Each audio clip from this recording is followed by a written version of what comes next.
Hello, hello. I am back again. I've actually wanted to talk about this for a while now. There are two movies that have stood out to me, and it occurred to me that they were actually two sides of the same coin. And the main thing that stood out to me was this idea of perspective.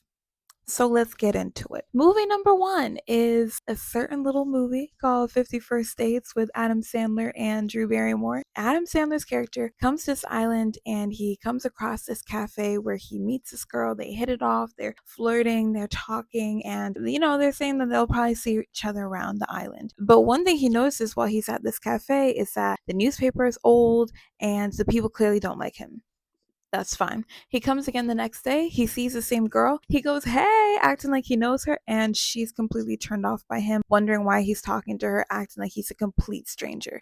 Come to find out, she has short term memory loss. She can't make new memories. And the reason why the cafe has the same newspaper from the same day, it's all old, is because the whole town has kind of taken care of her and taken her under their wing to protect her. Instead of telling her she has short term memory loss, they've decided to continue living this day again and again. This day, which is her father's birthday, the day that her car accident actually happened that caused the short term memory loss. And so instead of I don't know, having some kind of rationale, he decides he's going to continue to pursue her, even though she won't remember you. He continues to pursue her, and so he bumps into her in different places. He finds her on the streets, and he pretends that his car broke down, all of these things. But eventually, her father and brother approach him, and they're like, look, you need to stop. You need to leave her alone. You can't keep doing this. You can't keep disrupting her life. She'll never remember you. But he brings up a good point where he's like, I get that, but how long do you think you're going to do this? Every day she thinks it's her father's birthday. What's going to happen when her father dies? What's going to happen when she realizes that she's gotten older, much older, like 10 years older, 20 years older, 50 years older? What's going to happen then? What's going to happen when her brother suddenly has kids? When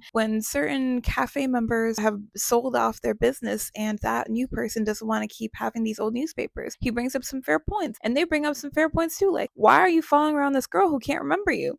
So fair enough. He leaves and he decides, you know what? Yeah, I don't think this is going to work. Only for right before he's about to leave, he finds out that she actually does remember him. And it's not exactly that she remembers him, it's that every morning, because of her accident, she has her things that she would continue to do. She would wake up and make a mural in her home, a mural that her family would cover up in the night while she's sleeping so that she could paint a whole new one the next day. When she would do this, when she had met him, she kept painting him, she kept drawing him. She kept making images of him wherever. She would dream of him. So when he finally approaches her at the end of the movie, he's like, do you remember me? And she's like, no. But, and then she shows him all the drawings that she'd made of him. And it had been decided when he was going to finally leave them alone that her brother and her father were going to actually start telling her, coming up with a system to tell her about her situation. So the movie ends with her and him going off sailing. Her father and brother do come along. We have the end credit where she wakes up and there's this VHS that says play me, and she puts it in and it shows their wedding and with all the members of the cafe and people that she's known all her life, celebrating her, recapping things that she may have forgotten and telling her about the accident, of course, telling her how she has a kid and all of these things. So she goes upstairs, she sees her kid, she sees her daughter, she sees her brother and her father, and then she also sees this man who is her husband and it's supposed to be like, oh my gosh, it's so cute. And aside from the obvious, like, who pursues someone who has short-term memory loss and cannot retain the memories of even knowing you? That's one thing. But there is the other aspect where this can all seem cute and fun, but then you start thinking, can you truly love someone and build a relationship with them when you can't even remember any arguments you've had with them? You can't remember what you've overcome with them, when it's so easy for your reality to be altered by them? Can you truly build a relationship if you kind of can't decide to leave? Can you decide to leave within 18 hours? You sleep for 8 hours, you have 18 hours left. Can you oh, no, 16. My bad math. You sleep for 8 hours, you have 16 waking hours left. Let's say 2 of those hours is spent relearning who you are and everything that's happened. You have 14 hours left. Do you have time to decide whether or not this person has an annoying habit that you can live with? maybe at first you hear the way they chew and you're like, oh no, yeah, that's fine. But by the end of the day, you're so irritated. But the next day you've forgotten. And it's just something that keeps slowly irking you until you really can't take it, but then you forget. Like, can you really love someone if you can't remember? Which I'm sure there are people in real life who have short term memory loss and they have relationships, but it brings up how okay is this? But also, how nefarious could this be and could this get? What if she wakes up and slowly you see all of these things build up of the journals and the VHSs. But then one day she wakes up and something's been erased from one of the books. That there's this one part of the VHS that's skipping. That here's her daughter that she's meeting for the first time for the thousandth time. But there's something kind of itching at the back of her that there's something different about this girl. Is that the same fate? Is that the same mark she saw on the VHS, or is there something different about this girl? It's so easy for things to be distorted. So skip to movie number 2. We have Before I Go to Sleep, the Nicole Kidman movie. Before I Go to Sleep switches perspectives.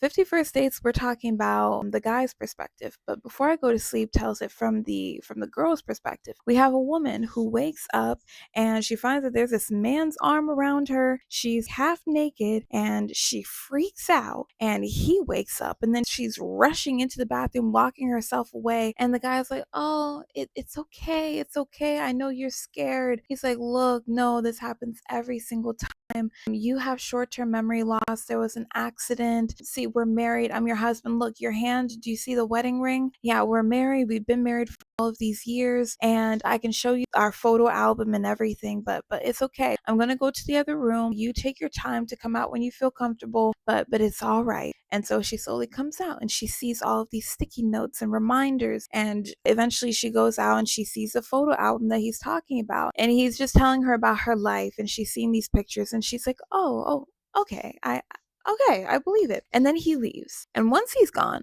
she gets a phone call, and it's this guy who calls himself a doctor, and he says, hey, I'm your doctor. I've been your brain doctor for quite some time, and we've been working together secretly because your husband hasn't really been a fan of it. But before I tell you anything more, there is a hidden camera in your room, I believe in your closet, and if you watch that, you should be able to get more information. Once you do, then call me back.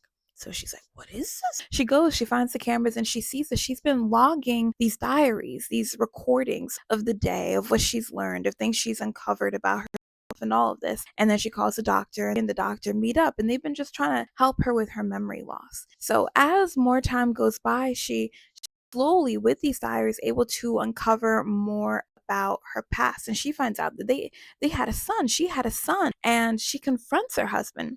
First, he's curious where she found this out, but she's like, forget that. I had a son and you took that from me. Why wouldn't you tell me? Where is my son? And he's like, no, see, our son got into an accident. He died.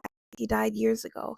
And I didn't want to bring it up because whenever I do, it's like I'm introducing you to someone only to take them away. And I just didn't want to keep breaking your heart. And she's like, you have no right to do that. He's my son. He's like, okay, all right, you're right. And so he promises that he won't keep things like that from her. And then she also, with those diaries, with those journals, she's able to remember a friend that she had, or not remember. She's able to. It's kind of almost like doing research on yourself and then logging that research. So she's able to hunt down an old friend, and this old friend meets up with her, and she's like, hey, like, I'm so sorry, but it's like so good to see you. It seems like you're doing so much better. Before you didn't remember anything at all. And they connect, and then this friend goes, and I do want to apologize for what happened between me and your husband. She goes, what?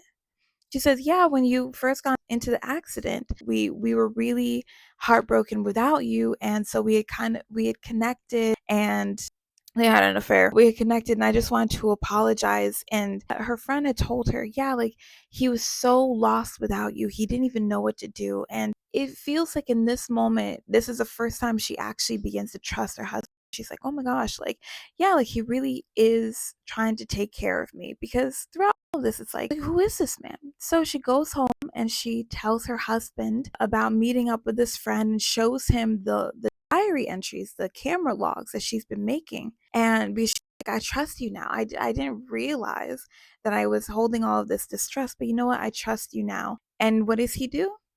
He slaps her and storms out. she's so confused, and she calls her friend, and she's telling her friend, like, he just slapped me. She's like, what?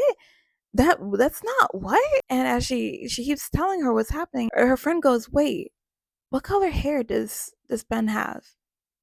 And she tells the friend, let's say it's black hair, and the friend goes, Ben has brown hair. Child. And then Mr. Ben comes on back. He knocks her out. But luckily, with her short term memory loss, it's only when she goes into deep, deep sleep, like the 8 hours sleep, that she loses her memories. It's not like when she's briefly knocked out. So he knocks her out, takes her to this hotel. And this is when she finds out that this is a hotel where she had been having an affair with this man. She had been cheating on her husband. And the man who thought was her husband was actually her affair partner, who was also the reason why she lost her memory, because the day of the accident, they had been at this hotel and she had tried to break it off with him. And what did he do? He attacked her until she lost her memory. So I don't remember exactly how it happens, but she manages to fight this man because he was trying to say, nah, let's die together. Anyway, die alone. And she manages to fight him, call the police, and get some help. In the end, she's able to actually meet her child who is alive and has been alive, and also meet her husband. It turns out that she had been at this hospital, and when he couldn't handle their child having to see their mother constantly not remember them, he decided, you know what, let's just make a clean break and I'm just going to focus on our child. And somehow this hospital, through sheer negligence, allowed some man to pretend and pose as her husband and take her out of the hospital. How? I don't know. I don't know. But yeah, that's what happened. And when I think of these two movies, I just think about that whole thing of perspective, and how there's a line in the Bible where it says, the first to testify always seems right until the other person comes forward. And these two movies make me think of that line, perspective. And when you hear the first testimony, when you hear the first version of events, you tend to believe it. When the first person comes up on the stand, you think, oh my gosh, look at them crying. But then when the other attorney starts asking them questions and digging deeper and going, now what about this and what about that, and then you start going, oh, your story is falling apart. Like, the whole thing with perspective is that sometimes it really is such a thin line where two people can be telling the truth. Two people can tell the facts, but it's in the way they tell the facts. It's in the way they present the facts. Because we could look at 51st Dates and we can present it as, this guy met this girl, she had this thing, they got married, they go off on their boat. But what happens when within those facts, some of the details are a little bit skewed? Like, when I think of these two movies, it just reminds me how it's so important to not just look at the happy side of things, to not just look at how things seem so lovely, not take things at face value so often, but to be willing to question, to be willing to doubt a little bit, not constantly like negging, but someone tells you, I'm so happy, I quit my job, I did this, and yeah, it's all because my boyfriend asked me to. And you're like, huh? He's gonna take care of me, and all I have to do is pop out like 20 babies. Okay, maybe that's a bit extreme. But you can hear someone tell you something and you can take it at face value and think, oh, la di da, everything's good. But a lot of times we actually do need to question and prod and pry a little bit, and just to make sure that everything is on the up and up, just to make sure that there isn't a bunch of darkness behind what's at face value. Because I think of when I was younger and I tended to believe my friends, and I believed them when they told me these stories of what happened to them, only to find out that they were liars, only to find out that they were skewing things to make themselves look good, only to find out that they were leaving out tidbits, bits and pieces, important details that would have had me looking at them and going, girl, you were wrong. I had the habit where I was like, this is my friend. Why would they lie to me? Why would my friend lie to me? This is my homie. Only to realize I'm the fool. I'm the clown. And when I think of these two movies, that's what I think of. I think of how you can't just take things as they're given to you. You have to question, and you have to hold off judgment too. Kind of like how in the second movie, it seemed like the whole time she was a bit weary of her husband. And it wasn't until she had gathered some evidence that she was like, oh, maybe, you know what? Maybe I can trust him. And she was still wrong. But essentially, what I'm trying to say is there's nothing wrong with holding off judgment and weighing out the good and bad, weighing out the pros and cons, and being aware of the negative aspects of things. There's nothing wrong with being excited about a job, but also recognizing that it has its pros. There's nothing wrong with getting into a relationship and someone tells you their horrible experiences with their exes, but also still being wary that maybe they're the ones that drove their exes crazy. Things like that, you know? There's nothing wrong with listening to someone's story and empathizing with them, but still acknowledging this person might be lying, these details might be wrong, or that could just be how they perceive something. So, yeah, no, I just thought it was so cool. 51st Dates and Before I Go to Sleep. Like, whenever I think of either one of them, I now think of the other as well. At this point in time, my phone decided to tell me to be quiet, and I had no choice but to call it a day. But let me know your comments, thoughts, and ideas in the comments below. Bye!